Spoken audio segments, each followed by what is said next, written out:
तो ये कहानी है एक कपल की, जिनाय और राइली, जो कि वेकेशंस के लिए यानी छुट्टियां मनाने के लिए ग्लेशियर्स में आए थे। ये जगह बेहद हसीन थी, खूबसूरत नजारे, वाटरफॉल्स, जैसे ये एक जन्नत हो। ये लोग यहाँ एक पूल में बात लेते हैं और जिनाय राइली यानी अपने हस्बैंड से कहती है, मैं जानती हूँ तुमने अपने सारी सेविंग्स इस ट्रिप के ऊपर खत्म कर दी है, ये अच्छा नहीं किया तुमने। तब राइली जवाब देता है, मेरे पास तुम्हारे से बेहतर और कुछ नहीं, और मैं जो तुम पे खर्च करता हूँ मुझे इसकी बिल्कुल फिक्र नहीं। ये लोग इसी एरिया को विजिट करते करते एक चर्च में जाते हैं जो बहुत ही खूबसूरत थी। वहाँ लगे हुए कलरफुल मिरर्स और उनसे आने वाली रोशनी ने जिनाय को वहीं पे रोक लिया था। ये लोग यहाँ पे प्रीस्ट से भी बात करते हैं और यहाँ की हिस्ट्री पूछते हैं। हिस्ट्री बताते हुए प्रीस्ट ने उन्हें ये बताया था कि क्रिश्चियनिज्म के आने से पहले लोग एक दूसरे को मार दिया करते थे और फिर इस रिलीजन ने सब लोगों को आपस में मिलाया, बिल्कुल ऐसे ही जैसे ये सारे कलरफुल मिरर्स जुड़ के एक सर्कल बना है। ये सुनकर जिनाय भी रिलाई को बताती है कि मेरे भी डैड एक प्रीस्ट थे,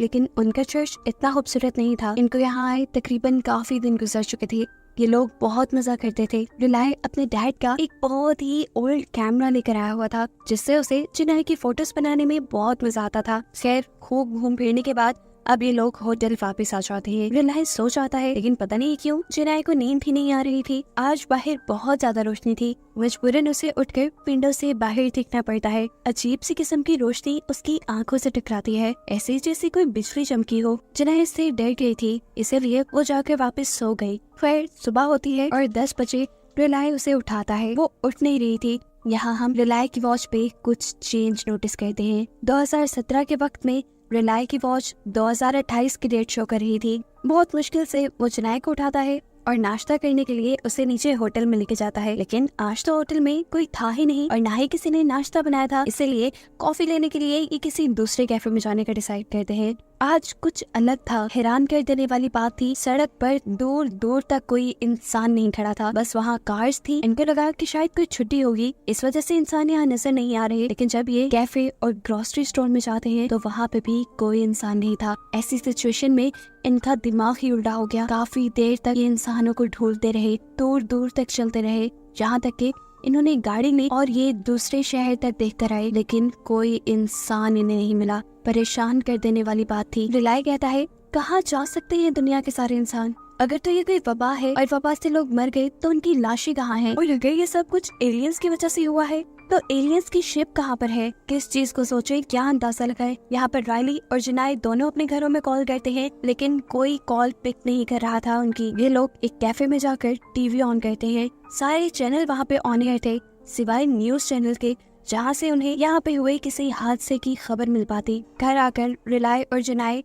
लैपटॉप पर पूरी दुनिया का मैप ऑन करते हैं और जगह जगह की सीसीटीवी फुटेज देखती है, और ये देखकर उन्हें अंदाजा हुआ कि पूरी दुनिया से ही इंसान कहीं गायब हो चुके थे। ये लोग अब इस सारी सिचुएशन से थक चुके थे। वो समझ नहीं पा रहे थे कि उनके साथ हो क्या रहा है। जिनाय अब सोना चाहती थी, इसीलिए ये दोनों अपने रूम में आकर सो जाते हैं। सुबह उठने पर रिलाई जिनाय को उठाता रह गया, लेकिन वो उठी नहीं, क्योंकि कल होने वाले सारे वाक़ये की वजह से वो शदीद डिप्रेशन में चली गई थी। जिनाय उससे कहती है कि हमें साइलेंट से वापस चले जाना चाहिए, लेकिन ऐसा भी वो कैसे कर सकते थे? कौन इन्हें यहाँ से इतनी दूर इनके शहर तक लेकर जाता?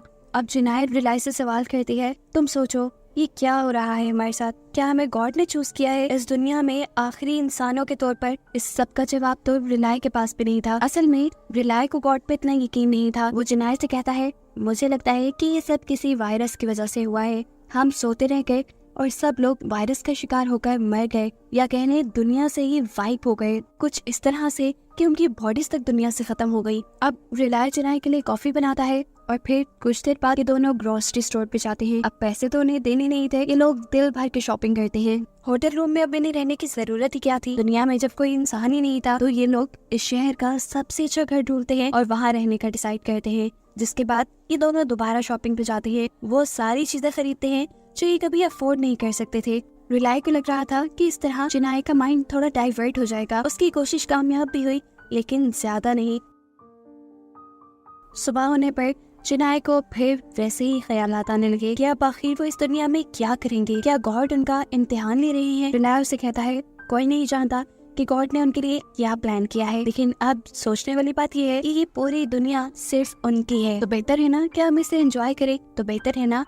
एंजॉय करें। इसीलिए रिलाई अब हर रोज चिनाई को घुमाने फिराने लेकर जाता था, वहाँ उसकी फोटो लेता था और उसे ज्यादा से ज्यादा खुश रखने की कोशिश करता था। फिर एक दिन ये लोग ग्रॉसरी करते हैं और ग्रॉसरी करते करते ये लोग एंजॉय कर रहे थे, लेकिन बदहानी में यहाँ रायली गिरा और उसका बाजू टूट गया। लेकिन फिर भी आज उसने चिनाई के लिए एक रोमांटिक डिनर प्लान किया था। चिनाई तैयार शेयर होकर यहाँ डिनर के लिए आ तो जाती है, लेकिन वो सारा माहौल अच्छा नहीं रख पाती क्योंकि उसके दिमाग से रिलाई को लगी चोट निकल ही नहीं रही थी। वो उसे कहती है, तुम्हें अपना ध्यान रखना चाहिए था, तुम इतने बदध्यान कैसे हो सकते हो? देखो, अगर तुम्हें कुछ हो गया तो मेरा क्या होगा? मैं इस दुनिया में अकेली रह जाऊंगी। वो रिलाई से कहती है, अब तुम मुझसे वादा करो कि आइंदा के बाद तुम ऐसा कोई काम नहीं करोगे जिससे तुम्हारी जान को कोई रिस्क हो। चिनाई आज होने वाले हादसे के बाद डिप्रेशन में चली गई थी क्योंकि वो कॉन्टिन्यूसली यही सोच रही थी कि अगर रिलाई को कुछ हो जाता है तो वो तो इस दुनिया में अकेली रह जाएगी। हालांकि रिलाई ने उससे वादा भी किया कि वो उसे छोड़कर कहीं नहीं जाएगा और हमेशा उसका ख्याल रखेगा। अब एक दिन चिनाई परेशान बैठी होती है। रिलाई उससे पूछता है, क्या बात है? और वो बताती है उसे वो डायरी याद आ रही है जो उसके डैड ने उसे दी थी, जिस पे स्टोरीज लिख लिख के उसने अपनी करियर की शुरुआत की थी। यानी वो एक राइटर थी। वो चाहती थी कि अब होने वाली वो ये सारी कहानी भी उसे डायरी में लिखे। तब रिलाई उसे समझाता है, अगर हम इस सारी सिचुएशन से सरवाइव कर गए तो जरूर ये कहानी भी लिखेंगे। खैर, अब वक्त गुजरता है और 1 साल बाद हमें दिखाया जाता है कि इन दोनों की हालत काफी बुरी होती जा रही थी। हालांकि इन्हें कमाने की जरूरत नहीं थी, ये जो भी चाहते थे ग्रोसरी स्टोर से ले आया करते थे, लेकिन अब ग्रोसरी स्टोर की चीजें भी एक्सपायर होने लगी थी। रिलाई को इससे फर्क नहीं पड़ता था, लेकिन चिनाई तो बहुत ज्यादा परेशान होती जा रही थी। वो उससे पूछती है, तुम टेंशन में क्यों नहीं हो? देखो, एक दिन आएगा कि बिजली भी यहाँ से खत्म हो जाएगी, हमने जितना मीट स्टोर किया है वो भी खाने के काबिल नहीं रहेगा। तब रिलाई से कहता है, टेंशन लेने वाली क्या बात है? फिर हम जाकर हंटिंग और गैदरिंग किया करेंगे, यानी शिकार किया करेंगे और जंगलों से चीजें इकट्ठी करके लाया करेंगे। चिनाई को ये एक भद्दा मजाक लग रहा था, लेकिन रिलाई सीरियस था। अब चिनाई का मूड ठीक करने के लिए वो उसे ले जाता है दोबारा घुमाने फिराने। वो उसे एक ऐसी जगह लेकर गया था जिसे दुनिया का हार्ट माना जाता है। ये बहुत ही खूबसूरत जगह थी। थोड़ा ही चलते हुए ये लोग एक ऐसी जगह पहुंचते हैं जहाँ एक टूटा और तबाह हुआ प्लेन पड़ा था, जिसे देखकर रिलाई तो बहुत एक्साइटेड हुआ, लेकिन चिनाई का मूड और भी ज्यादा खराब हो गया। वो रिलाई से कहती है, मुझे ये जहाज सिर्फ इस टूटी हुई दुनिया की याद दिलाता है जहाँ पर सब खत्म हो गया, बिल्कुल इस जहाज की तरह। वो गुस्से में अब यहाँ से कार लेकर चली जाती है। उसने रिलाई को यहाँ अकेला ही छोड़ दिया था और इस चीज से रिलाई को बिल्कुल फर्क नहीं पड़ा। उसने रात इसी टूटे हुए जहाज के अंदर गुजारी और फिर सुबह होते ही वो शहर को एक्सप्लोर करने के लिए निकल गया। उसे यहाँ जो भी चीज अच्छी लगती वो उसकी तस्वीर लेता। ऐसे ही एक्सप्लोर करते हुए वो एक हार्डवेयर शॉप के अंदर पहुंच जाता है, जहाँ से उसने जियोथर्मल प्लांट बनाने का एक सामान लिया, जिससे ये लोग बिजली भी बना सकते थे और पानी भी स्टोर कर सकते थे। ऐसे ही चीजें लेते लेते वो एक मॉल के अंदर जाकर एलिवेटर चला लेता है, ये सोचे बगैर कि अगर बिजली चली गई तो वो तो इसके अंदर फंस के रह जाएगा और कोई उसे निकालने वाला नहीं होगा, कोई उसकी मदद को नहीं आएगा क्योंकि इस दुनिया में कोई है ही नहीं। पर खैर, उसकी सारी सोचे ही रह जाती हैं और ये एलिवेटर खुल जाता है। दूसरी तरफ अब चिनाई को दिखाया जाता है जो कि एक कंट्री साइड पे थी। वहाँ कुछ घोड़े थे जिनके साथ उसने अपना दिल लगा लिया था। वो यहाँ की खूबसूरती एंजॉय करती थी, लेकिन फिर भी कहीं ना कहीं उसे कमी थी किसी चीज की। वो आज अपने फोन में अपने कजन्स, अपने फ्रेंड्स सबके वॉइस रिकॉर्ड सुनती है और फिर उसे एहसास होता है कि उसे दोबारा रियलाइज से मिल लेना चाहिए। ये दोनों मिलने का डिसाइड करते हैं और फाइनली ग्लेशियर्स में मिलते हैं। जहाँ रिलाई चिनाई को दोबारा देखकर बहुत ज्यादा खुश था और चिनाई उसे देखकर हैरान थी कि वो इतना हिम्मत वाला है, अभी तक बिना टेंशन के हर चीज की फोटो लेता है। हालांकि वो ये भी जानता है कि वो इन फोटोज को डेवलप नहीं कर पाएगा। फिर अब शहर इनके लिए बोरिंग होता जा रहा था, साथ ही साथ शहर के अंदर फैसिलिटीज भी खत्म होती जा रही थी। इसलिए ये लोग डिसाइड करते हैं कि किसी नदी के किनारे या जंगल में जाकर रहेंगे।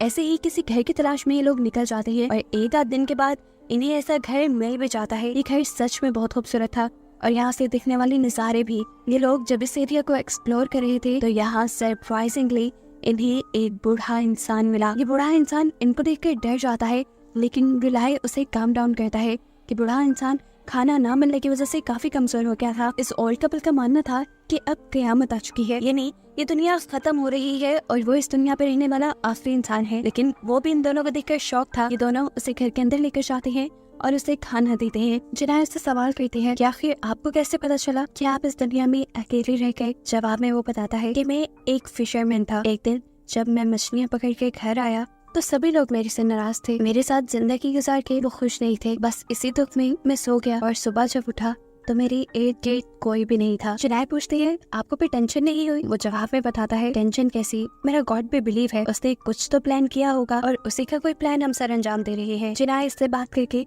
काफी रिलैक्स फील कर रही थी। कुछ ये भी था कि वो इतने दिनों में रिलाय के अलावा किसी दूसरे इंसान से मिली थी। आज उसे नींद भी अच्छी आती है, लेकिन सुबह उसे जब रिलाय ने उठाया इस बुरी खबर के साथ कि वो ओल्ड मैन मर चुका है, तो उसने एक और मर्तबा अपने हवास खो दिए। ये लोग इस ओल्ड मैन को घर के बाहर बने हुए एक छोटे से ग्रेवयार्ड में दफन कर देते हैं। शायद ये उसकी फैमिली का ही ग्रेवयार्ड था। जिसके बाद ये लोग निकल जाते हैं। रिलाय उससे पूछता है कहाँ जा रही हो तुम? चिनाई जवाब देती है कि हमारे अलावा भी इस दुनिया में कुछ ऐसे लोग हैं जो अभी तक बचे हुए हैं और हमारी ही तरह किसी की मदद की तलाश में हैं। हमें जाकर उन्हें ढूंढना चाहिए।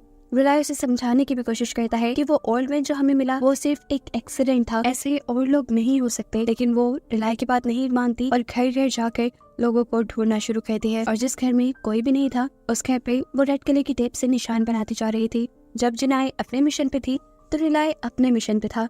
वो अपने घर के लिए एक जियोथर्मल प्लांट बनाता है जो पानी भी स्टोर कर पाए और उन्हें बिजली भी प्रोवाइड कर दे। अब ये दोनों घर आ जाते हैं जहाँ अब रिलाय चिनाई को लेकर एक वाटरफॉल की तरफ जाता है। ये ऐसा वाटरफॉल था जो सर्दियों में जम जाया करता था और गर्मियों में मेल्ट होकर बहता था। इसे देखते हुए वो चिनाई को समझाता है देखो इसके पास भी बहने की कोई रीजन नहीं, कभी वो जम जाता है फिर वो मेल्ट होता है, बहता है और ये साइकिल उसका चलता रहता है। इसके पास न गुजरे कल की सोचने की कोई वजह है, ना ही वो अपने अगले दिन के बारे में कुछ सोचता है। वो सिर्फ आज में जिंदा रहता है। तुम क्यों नहीं रह सकती चिनाई? सिर्फ आज में ही तो जिंदा रहना है, आगे जो होगा वो देखा जाएगा। वो ये बात समझा ही रहा था लेकिन चिनाई ने उसे चुप करवा दिया। ये लोग घर आ जाते हैं। चिनाई घर के छोटे मोटे काम करती है और रिलाय सोने चला जाता है। तभी उसके लैपटॉप पे बीप होती है। उसने जाके देखा वहाँ एक ईमेल आई हुई थी। वो बहुत ही ज्यादा एक्साइटेड हुई। उसने जैसे ही ईमेल खोली तो ये रिलाय की भेजी हुई एक फोटो थी। खैर सीन कट होता है और हमें सुबह का सीन दिखाया जाता है। रिलाय सुबह होते ही बाहर आया। उसने पानी चेक किया, पानी नहीं था। उसने अपना जियोथर्मल प्लांट ऑन किया और किचन की डेस्क पे रखा हुआ एक एनवेलप देखा। इस एनवेलप में चिनाई की कई फोटोज थे जो उसने खुद बनाए थे। ये देखकर वो हैरान था और वो अब एक के चिनाई को ढूंढने की कोशिश करता है, लेकिन वो जैसे ही फोटोग्राफ्स यहाँ से रखकर कहीं गायब हो गई थी। वो उसे कहीं नहीं मिलती। पागलों की तरह वो उसे हर जगह ढूंढता है, हर उस जगह जाता है जहाँ जाना उन्हें पसंद था। ऐसे ही भागते हुए वो जब जियोथर्मल प्लांट की तरफ जाता है तो उसके पूल में उसे चिनाई की डेड बॉडी मिलती है। ये देखकर वो टूट चुका था। चिनाई भी बस उसकी जिंदगी आसान की थी। वो उसे हर टाइम किसी न किसी प्रॉब्लम में डालती थी, इसीलिए उसने अपने आप को खत्म कर दिया। ये देखकर वो इंतहाई दुखी हो जाता है और खुद भी इसी पूल में डूबकर जान लेने की कोशिश करता है, लेकिन ले नहीं पाता। वो इतना हिम्मत वाला नहीं था, इसीलिए उसने डिसाइड किया कि वो अब अकेले अपनी जिंदगी गुजारेगा जब तक उसकी मौत नहीं आ जाती। और फिर वो गाड़ी लेकर यहाँ से चला जाता है। जिसे दिखाते हुए ये कहानी यहाँ खत्म हो जाती है।